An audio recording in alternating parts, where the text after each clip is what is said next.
Halo semua, apa kabarnya? Gimana kerjaannya minggu kemarin? Banyak ya? Minggu ini juga semangat ya. Minggu kemarin istri saya mulai hobi barunya. Hobi barunya adalah menanam sayuran. Dia sekarang sedang suka menanam tanaman dengan metode hidroponik. Dia tertarik dengan tanaman hidroponik karena lihat postingan orang lain di komunitas Facebook.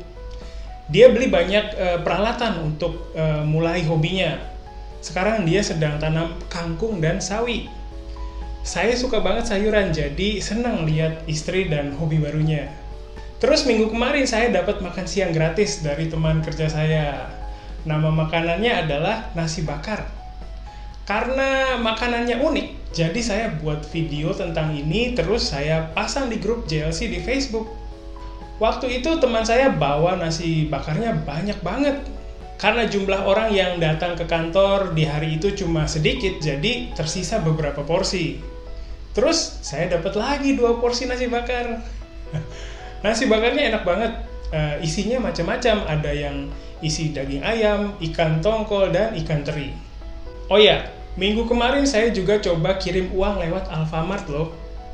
Saya mau kirim uang ke ibu saya di Cirebon, tapi karena dia nggak ngerti tentang ATM, jadi terpaksa saya cari jalan lain. Salah satu caranya adalah kirim uang lewat Alfamart. Biaya kirimnya Rp15.000. Kalau dibanding dengan biaya transfer bank, memang biayanya lebih besar, tapi mungkin lebih cocok untuk ibu saya. Penerima uang bisa ambil uangnya di cabang Alfamart mana saja, asal bisa tunjukin KTP dan punya kode penerimaan. Oke, itu tadi catatan harian saya minggu kemarin. Beberapa hari yang lalu, anak pertama saya alami hal aneh waktu dia mau tidur di kamarnya. Waktu dia sudah setengah tidur, katanya ada suara di depan muka dia bilang, "Ba." Anak saya takut banget, terus dia pindah ke kamar saya dan istri dan tidur di sana. Sebenarnya ini kejadian yang kedua. Sebelumnya juga dia pernah alami hal yang sama. Kalau kalian pernah nggak alami hal yang sama dengan anak saya? Kalau pernah, ceritain ya. Sebenarnya saya juga punya pengalaman mistis loh. Dulu waktu di Jepang, saya tinggal di apartemen di dekat kuburan Tamareng.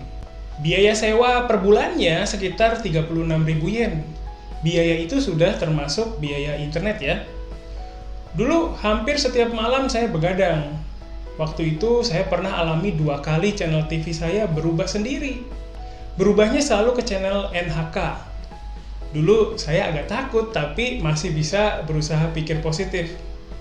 Saya pikir TV atau remote-nya rusak. Terus pengalaman lain adalah waktu saya masuk rumah sakit sekitar 4 tahun yang lalu.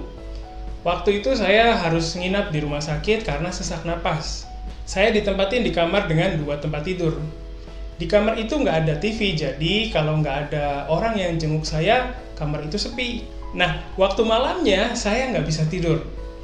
Pas saya sudah setengah tidur, saya cium bau darah loh. Baunya kuat banget. Karena udah setengah tidur, saya nggak ngerasa takut. Saya baru sadar pas bangun tidur di hari berikutnya. Saya nginep 1 malam saja di rumah sakit itu. Waktu saya pulang, saya dengar dari saudara saya yang ngobrol dengan perawat. Katanya, sehari sebelum saya masuk rumah sakit, ada pasien yang meninggal di kamar tempat saya menginap. Itu sih kira-kira pengalaman mistis saya. Saya sampai sekarang belum pernah lihat langsung hal-hal mistis, tapi saya termasuk orang yang percaya bahwa di sekeliling kita sebenarnya ada juga makhluk lain. Nah, kebetulan kemarin saya terima pertanyaan mengenai jin. Jadi, di video kali ini saya mau cerita sedikit mengenai pola pikir orang Indonesia yang umum mengenai jin dan sebagainya. Di dalam bahasa Indonesia ada banyak kata seputar makhluk dari dunia gaib ya. Sudah biaya kelasnya mahal, harus beli buku pelajaran yang ditentukan sekolah, dan juga harus repot-repot pergi ke sekolahnya. Padahal sudah berusaha, tapi tetap tidak bisa berbicara bahasa Indonesia. Kalau les privat, kita harus cari guru yang cocok dengan kita. Tapi ada juga guru yang tidak bisa berbahasa Jepang. Dan terkadang, kita harus membayar uang transportasinya juga. Lagi pula, bagi orang yang tinggal di desa, akan lebih susah untuk pergi ke sekolah. Banyak yang berpikir, asalkan kita sekolah atau les privat, kita akan langsung jadi bisa berbicara. Tapi itu salah. Apa boleh buat ya? karena memang masih sedikit sekolah yang mengajar dengan sungguh-sungguh, berkualitas, dan memenuhi harapan. Kadang-kadang, ada hal yang tidak dimengerti dan gurunya tidak bisa menjelaskan dengan baik. Dan terkadang, murid hanya mempelajari buku yang ditentukan oleh sekolah, padahal tanpa guru pun bisa dilakukan. Maka dari itu, kita buat tempat di mana orang Jepang bisa belajar bahasa Indonesia. Inilah Japanesia Live College. Guru-gurunya memiliki level JLPTN 2 ke atas. Kalian bisa belajar dengan laptop atau handphone di mana saja dan kapan saja. Bisa belajar tata bahasa, kepenulisan, lalu ada juga program free talk dan sebagainya. Pelajarannya diunggah ke website, jadi siapapun bisa menontonnya di waktu yang diinginkan.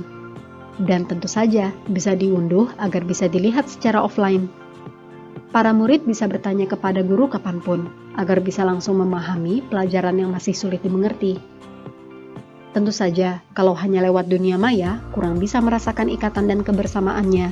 Maka dari itu, kadang-kadang kita adakan acara nongkrong ramah tamah antara murid-murid dan guru-guru Japanesia.